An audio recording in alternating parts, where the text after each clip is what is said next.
Supporting you in your dog parenting journey. The Dynamic Dog Owner with Debbie Potter.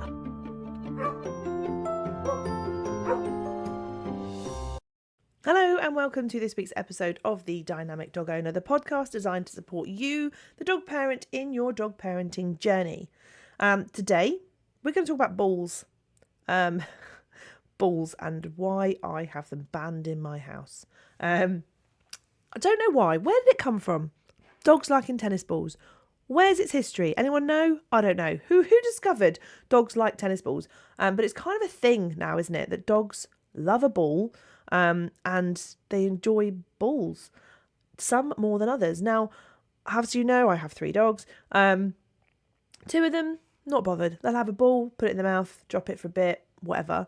One is obsessed. Like, tennis ball is life. We have them banned in the house. So never is there a tennis ball in my house, ever.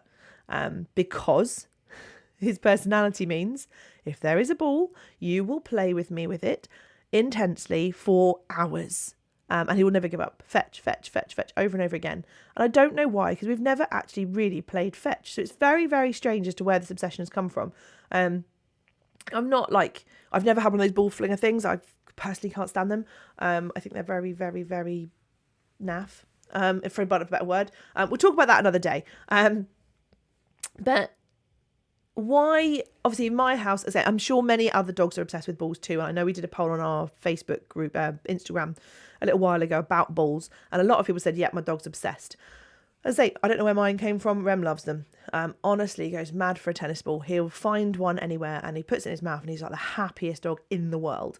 I'm very conscious of balls because they are dangerous. Many dogs do choke on balls. It's more common than you may think, which is really sad because they're just that right shape depending on what size, right shape and size depending on what dog you've got. So if Rem has a tennis ball, he will persistently expect you to throw it over and over and over and over and over and over again for hours on end. And again, I don't really know why. We've never really played fetch. We don't play mindless fetch.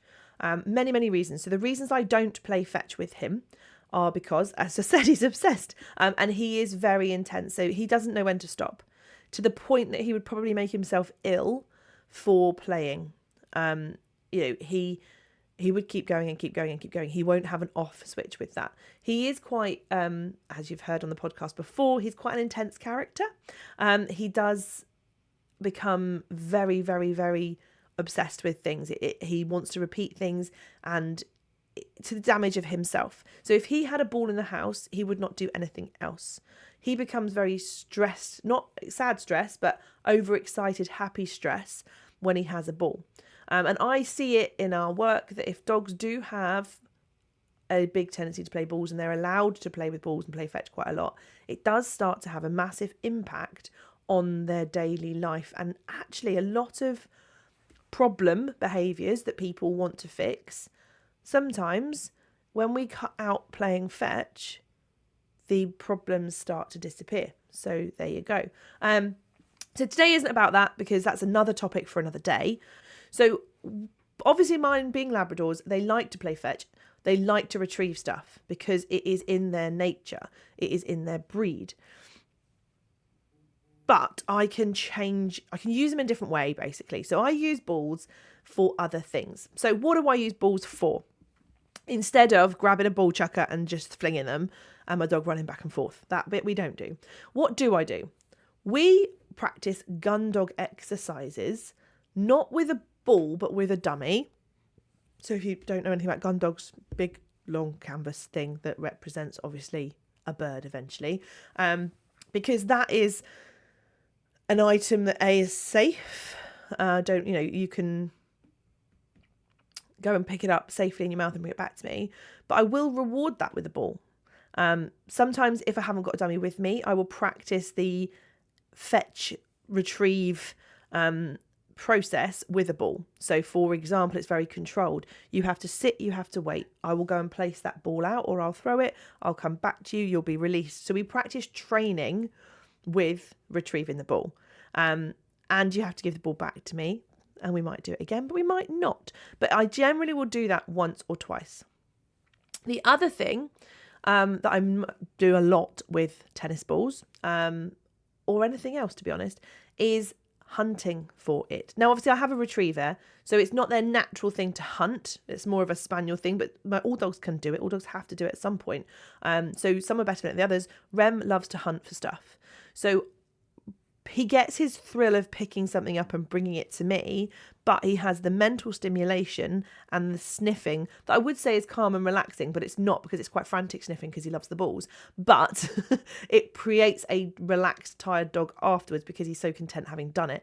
So we hide the balls. And this is something you can teach your dog to do. Some do it naturally, but you can take the balls and hide them. So, for example, depending on where I am, I'll hide them in long grass. I might hide them behind things, or on top of things, in things. And then we have a cue that says, go find your ball. Or find it, actually. So it's basically find anything you could pick up, find it and bring it back to me. So he has the joy of like running, then searching. So he's using his nose, and that's the important bit. He's using his brain to find the balls. It is not just mindless run, chase, catch it, bring it back. He's having to think. So he's having to use his knowledge, use his skills, use his nose, use his brain, search this area. When he finds it, yes, well done, bring it back to me. So he's still retrieving as a retriever should. It's just we're making it more of an exercise of benefit rather than run as fast as you can, catch it, bring it back to me.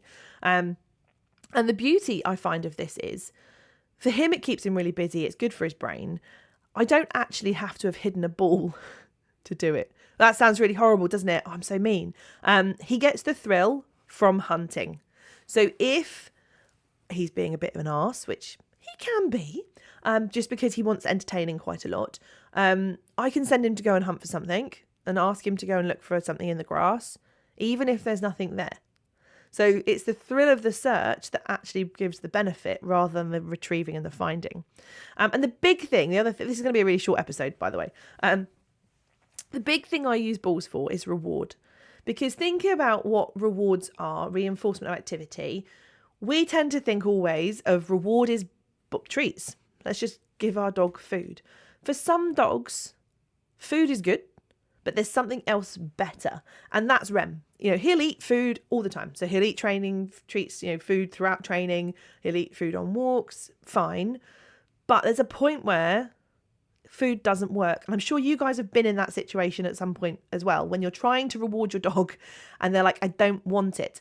Normally when emotions start to take over. So for Rem, this is his reactivity where he lays down when he sees other dogs, because he's a little bit awkward about the situation. He hits the deck, lays down. And at that moment, he is in full on freeze mode. I can't eat.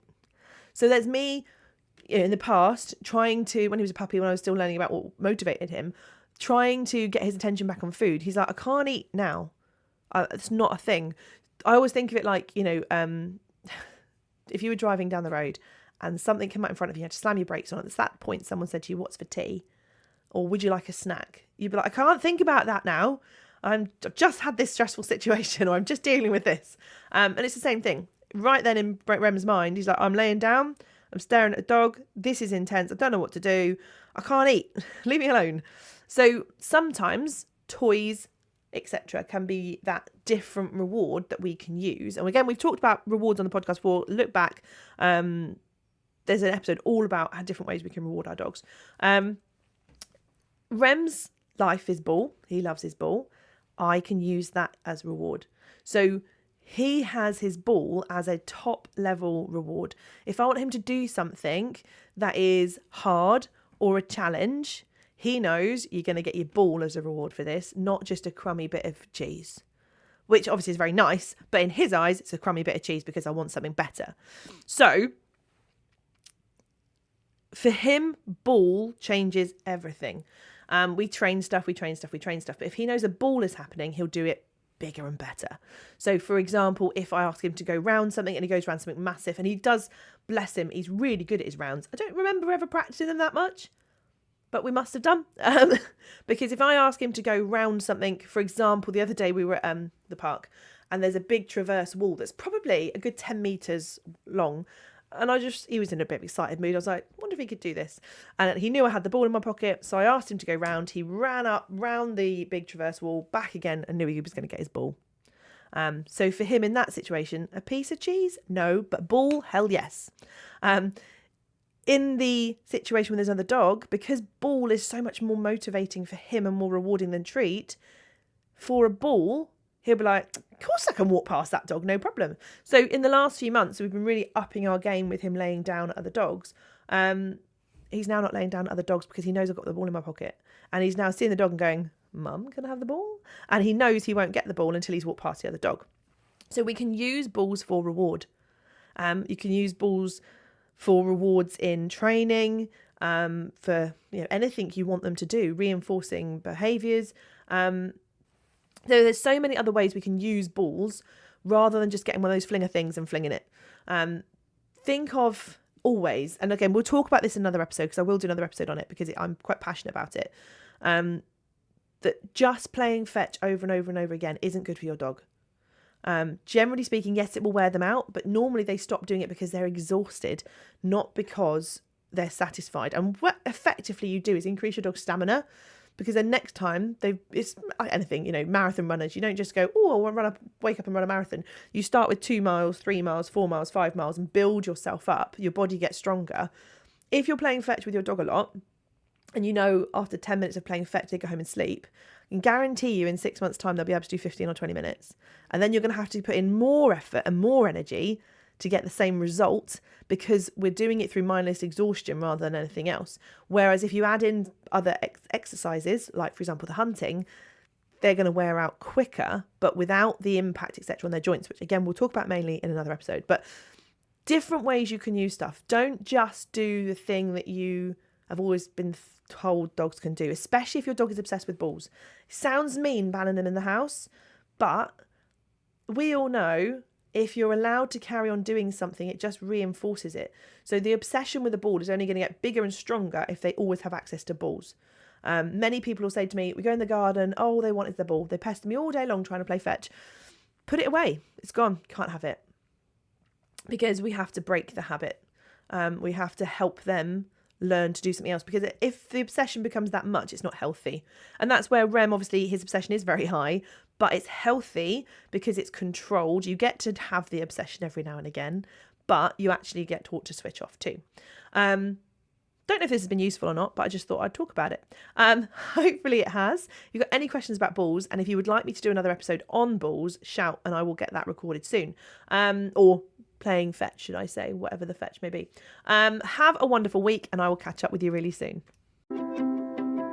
Thank you for listening to The Dynamic Dog Owner with me, Debbie Potter. See you next time.